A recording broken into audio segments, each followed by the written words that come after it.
Entre Blue Origin, qui reprend les vols spatiaux touristiques habités et subit un problème de parachute, un Hubble chinois qui se profile à l'horizon, l'Inde qui se prépare à explorer Vénus, un télescope spatial européen qui livre de premières images fantastiques, la sélection de 2 futures capsules spatiales européennes et des astronautes belges et français qui s'apprêtent à aller dans l'espace, l'heure est une nouvelle fois venue, je crois, de s'offrir un nouveau tour d'horizon des actualités spatiales de la semaine. Après vous avoir invité à vous abonner si vous ne l'êtes pas encore. Mais bref. Et pour ouvrir le bal, je vous propose de revenir un petit peu sur le spatial européen, et ce à travers 3 importantes nouvelles.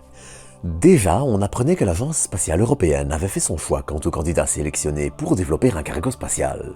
En effet, j'en avais parlé il y a quelques mois, l'épisode sera en écran de fin, mais l'Europe désire développer le secteur spatial privé, un peu comme la NASA a fait avec des véhicules comme Dragon Crew, CST-100 Starliner ou Dream Chaser. Et les premiers pas sont désormais franchis. Ce sont donc les capsules Nix de The Exploration Company et un projet présenté par Thales Alenia Space Italy qui ont été sélectionnés pour un financement de 25 millions d'euros chacun. Si des projets comme le cargo Argo de Rocket Factory Augsburg, je reparle d'eux après, ou encore Suzy d'Ariane Group ne seront donc pas financés par le ESA, ce qui n'empêche pas les entreprises de développer leurs véhicules de leur côté, ce sont aussi 2 capsules qui entrouvrent la porte du vol habité qui ont été sélectionnées. Vol habité qu'il ne faut certainement pas espérer avant le milieu de la décennie 2030, avec des premiers vols cargo vers l'ISS attendus en 2027. Mais en parlant de vol habité, on allait aussi apprendre que l'astronaute française Sophie Adno et le belge Raphaël Liégeois allaient tous 2 rejoindre l'ISS sur 2 missions différentes en 2026. Mais ce 23 mai, ça fait beaucoup de mai, on allait aussi avoir droit à la publication des premières images du télescope spatial européen Euclide, qui commence désormais son scan d'une grande partie de la voûte céleste et des milliards de galaxies que ça implique.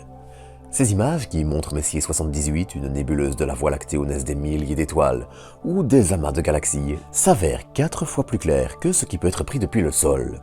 Et qu'il s'agisse de découvrir des planètes vagabondes, d'aider à comprendre l'expansion de l'univers ou la mystérieuse matière noire qui semble alourdir les galaxies, eh bien, le travail du télescope sera titanesque, le tout accompagné d'images d'une qualité jamais atteinte. Mais ces derniers jours, on allait aussi avoir l'occasion de reparler de Blue Origin. Car en plus de réaliser de nouveaux essais, notamment sur le transport et les infrastructures pour mettre le lanceur à la verticale, via le prototype non dédié au vol dont j'ai déjà parlé, l'entreprise se remet aussi au vol habité.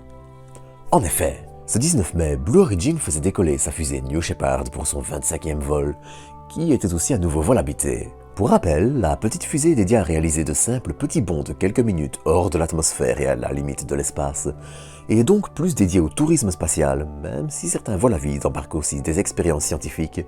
Mais bref, ce 25e vol était un vol avec des passagers, et c'est important. Le 12 septembre 2022, la mission NS-23 décollait pour un vol à vide, et un problème avec le lanceur allait provoquer l'éjection de la capsule à l'aide des petits moteurs dédiés. L'objectif est ainsi de rapidement pouvoir éjecter l'équipage en cas de problème, en éloignant rapidement la capsule d'un lanceur devenu dangereux. Si la capsule allait pourtant être récupérée sans encombre et qu'un équipage, s'il avait été présent, n'aurait pas été mis en danger, Blue Origin allait néanmoins débuter une longue période d'enquête sur l'accident avec les autorités compétentes, la FAA, et le retour en vol de la New Shepard allait ainsi attendre plus d'1 an, à savoir décembre 2023 pour un vol à vide. Ce nouveau vol allait ainsi signer le retour à la normale pour Blue Origin après près d'1 an et demi d'absence. Sauf que, lors de la phase d'atterrissage, un des 3 parachutes de la capsule n'allait pas se déployer entièrement, entraînant assez rapidement un joli nombre de remarques sur le sujet un peu partout. Sauf que la situation n'était pas non plus dramatique. Sur ce genre de capsule, que l'on parle de Dragon Crew de SpaceX, de la capsule d'Apollo ou de celle de la New Shepard, la perte de parachute est quelque chose d'envisagé et prévu dès le début de la conception. Cet incident n'en est donc pas entièrement un. S'il aurait évidemment été préférable que les parachutes se déploient normalement, les passagers n'ont à aucun moment été mis en danger et tout s'est bien passé. S'il est certain que Blue Origin devra donc se pencher sur ce point, il est aussi quasiment certain qu'il n'impactera pas lourdement le calendrier des vols, et ce scénario avait d'ailleurs déjà été volontairement testé par l'entreprise en juin 2016. Mais à côté, Blue Origin était aussi très loin d'être la seule chose dont on allait parler cette semaine. Déjà, pour revenir un petit peu du côté du spatial européen, on notera 2 actualités de premier plan. Dans un premier temps, le nouveau lanceur lourd européen Ariane 6 voit la date de son vol inaugural se préciser. Ce sera normalement dans le courant de la mi-juillet, même si la date exacte reste encore à déterminer. Et ce lancement, qui embarquera différents satellites et autres, comme une maquette de la capsule spatiale Nix développée par The Exploration Company, sera le premier d'une longue série. Les contrats de lancement continuent en effet d'arriver pour le lanceur européen, dont les performances dans le spatial hautement concurrentiel actuel ont souvent été débattues. Ce sont en tout cas 6 lancements qui seront attendus en 2025, 8 en 2026, et encore une longue série jusqu'au milieu de la décennie 2030. Mais alors qu'Ariane se prépare à décoller, du côté du New Space européen aussi, les choses bougent assez vite. Mais pour ça, un petit retour en arrière s'impose. J'en parlais la semaine dernière, mais fin avril, un premier étage du premier lanceur de l'entreprise Rocket Factory Augsburg, lanceur baptisé RFA-1, arrivait au site de Saxford en Écosse en vue des premiers essais avant le lancement. Et ces essais allaient débuter très vite. Ce 19 mai, l'entreprise allait allumer 4 de ses moteurs Helix, permettant de réaliser la première mise à feu statique d'un premier étage presque complet. Si à l'avenir, le lanceur utilisera en effet 9 de ses petits moteurs et non 4, cet essai permit néanmoins à l'entreprise de démontrer sa capacité à contrôler plusieurs moteurs, vérifier leur fonctionnement, celui du second étage, des logiciels de bord et encore bien d'autres. Une étape clé donc, qui prépare aussi le vol inaugural du lanceur, capable de placer 1,6 tonnes en orbite basse, vol inaugural qui est attendu avant la fin de l'année. Mais ça, j'en reparlerai encore très bientôt. Car à côté de ça, cette semaine, on allait aussi reparler d'un projet chinois assez intéressant, le télescope spatial Shentian. Doté d'un miroir de près de 2 mètres de diamètre et comparable à Hubble, le télescope sera néanmoins aussi profondément différent. Non seulement il observera dans les proches ultraviolets visibles et infrarouges, mais il pourra être entretenu et amélioré en ayant la capacité de s'amarrer directement à la station spatiale chinoise. Et à côté de ça, il aura aussi un champ de vision bien plus grand. Si Hubble a un champ de vision d'un 30e de degré, Shentian visera le degré complet, ce qui est à mettre en perspective avec les 180 degrés du champ de vision de l'humain. Shentian aidera ainsi à faire avancer énormément de domaines de la science. Matière noire, formation des galaxies, étude de la Voie lactée, de sa structure, observation du système solaire. Autant de points qui seront au programme pour le télescope, dont le lancement est maintenant officiellement décalé à fin 2026, ce qui était déjà hautement probable. Et il n'y a pas que la Chine qui devrait briller en 2026.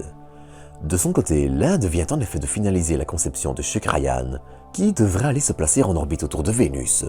Si le gouvernement doit encore approuver la mission, elle est aussi de plus en plus proche de se concrétiser et nul doute qu'on en reparlera encore bientôt.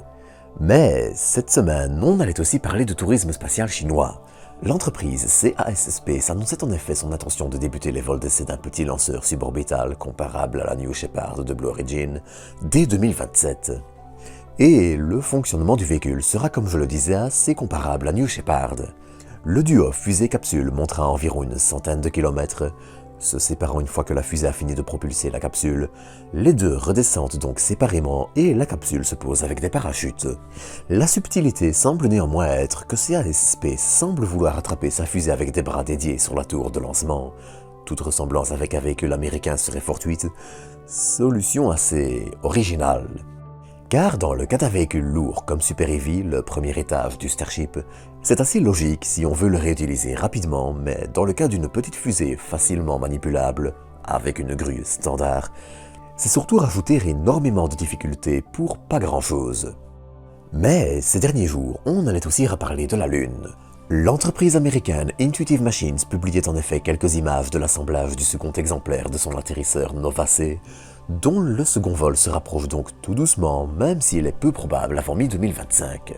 Il faut en effet corriger tout ce qui avait été problématique lors du premier vol où l'atterrisseur avait fini couché, avec lequel les communications étaient limitées, et donc la qualité des images transmises aussi, et même si le problème était plus un petit oubli d'activer un circuit qu'autre chose, eh bien il reste encore énormément de travail. Enfin, de son côté, l'entreprise Sierra Space continue de communiquer sur la petite navette spatiale autonome Dream Chaser qui, après 5 semaines dans une chambre à vide à encaisser des températures allant de -100 à +120 degrés Celsius, s'approche elle aussi de plus en plus de son vol inaugural attendu en septembre. Mais tout ça, j'en reparlerai le moment venu. D'ici là, eh bien, à bientôt pour de nouvelles doses d'espace.